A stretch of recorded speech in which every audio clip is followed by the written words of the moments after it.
Have you ever seen hell in real life? If the answer is no, it's because you have never been to Beppu. Beppu is a city in the Oita prefecture which was built on hot springs.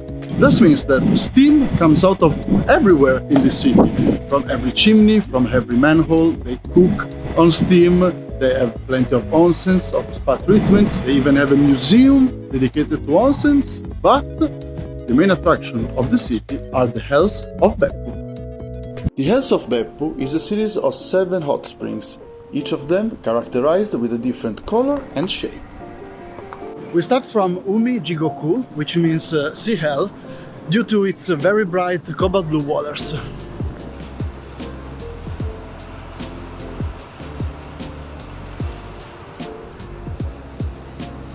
And I guess this is the Red Sea.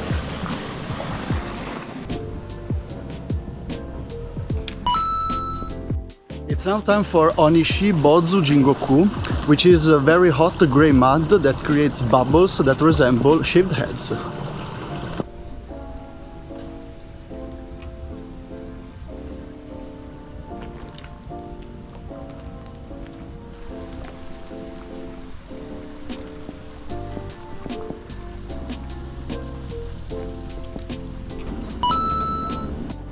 Our third stop is Kamado Jigoku.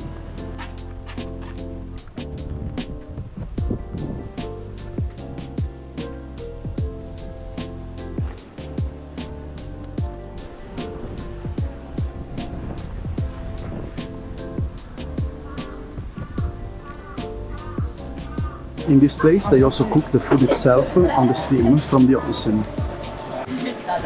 Tada! I totally have to try an onsen cooked bun.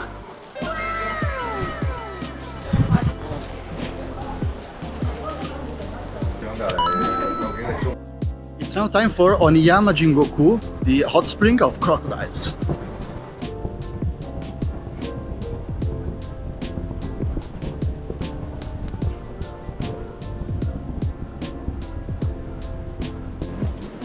Holy crap! Holy crap!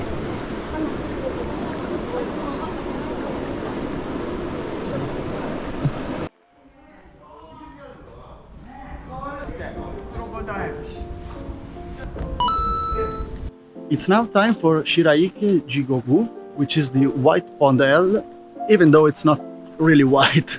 The water, when it comes out to the surface, it gets bluish, greenish. Yeah.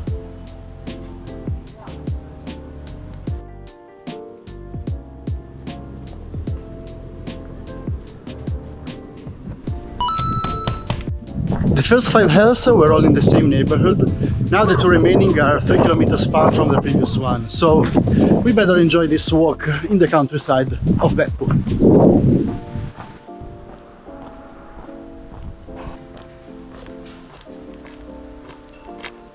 Tatsumaki Jingoku is supposed to be the last of the 7 hells, but I got word that it was showtime.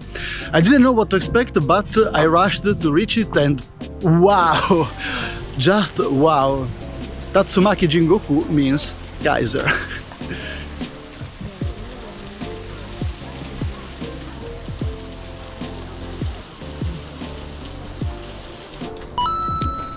Last but not least is Chinoike Jingoku. Oh.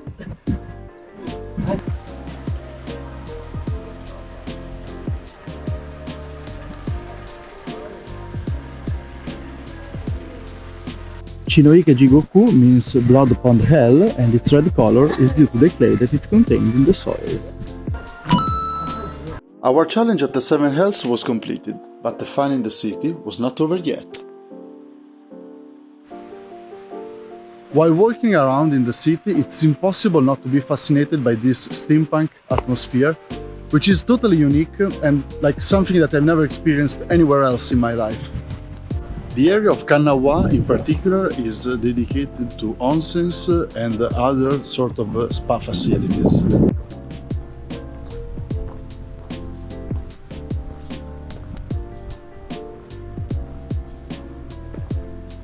And there's also a place where you can cook your own food on the steam pot. In the city you can also take a foot bath for free, either of steam or bedrock. You just need to find one of these public spaces, and if there's an empty chair, that's yours. Then the procedure is very simple. Open the lid, make yourself comfortable, sit, and now you just wait and relax yourself. At night the atmosphere is even more surreal.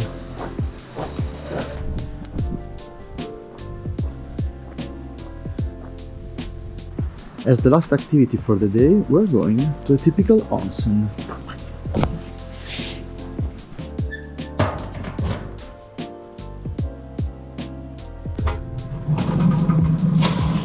Of course, I cannot bring you with me in the onsen, so I will update you later how this experience is. At the end, I even bought for just 80 yen an egg boiled with the hot water of the onsen. The onsen is magnificent. I mean, very traditional, everything was made out of wood or stone, no modern materials. There were 3 hot tubs inside, 1 hot tub outside, a waterfall shower, 2 steam baths, and 1 walking path inside the water for exercise. The only little problem of being a gaijin in an onsen is that the Japanese etiquette is a little bit different with respect to the one that you can find in a Western spa. For example, everyone in the bathing area is butt-ass naked, no towels, no clothes, no slippers, no nothing. Then you shower in the bathing area with everyone else, sitting on a small stool made of wood. In the end, it was a really great experience. Now I really feel renewed after such a long day of walking. If you like this video, leave a thumbs up to maximize your relax, comment below your favorite kind of bathtub, and subscribe to my channel as a treat yourself. I will see you in the next episode.